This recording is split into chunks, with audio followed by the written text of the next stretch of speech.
Dito tayo mga tolo sa Jabber Motocom booth. Yan o, mga awesome discounts ngayon. 15% off last day today.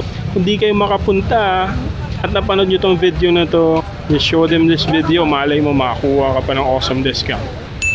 Ito yung bago nilang model yung Jabber J-Max. Let's make a review of this soon. Katodo J-Max. Yun, Ayan, kamusta brother? Kamusta? Ayos. Okay, ito. Yan! Mas maganda.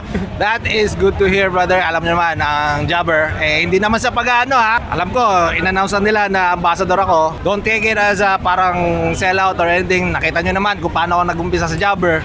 I started as a customer first. Then I proven na okay yung comms nila and here I am right now. Ano ba yung marirecommend mo for a beginner na budget-friendly na intercom yan? Actually, I don't wanna use the word budget friendly.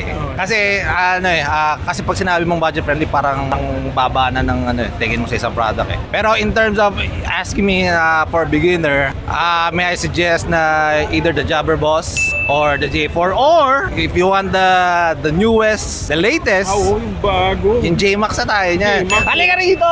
Pakita natin yung J-Max.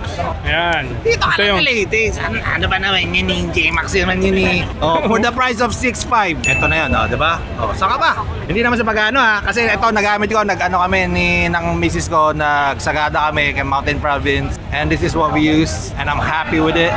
Good job, Jabber, for it. For the views.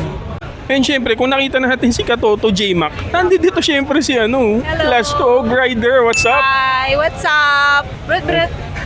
Kumusta? Okay lang. Galing kaming Mountain Province and dumiretso na kami dito. Make sure to follow Coach Red. Thank you.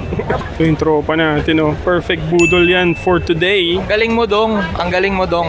Ang galing mo mambudol, grabe ka. Ano yung in-avail mo, bro? Dapat bibili ako ng boss eh. Nakita ko yung J-Max nila. Sabi ko, yun na lang. Yun na lang. Siyempre, doon ka na sa latest. Oo, doon tayo sa latest. Andito na tayo eh. Kaka-lunch lang ngayon. Jabber J-Max. 1,100 mAh. Dito na tayo.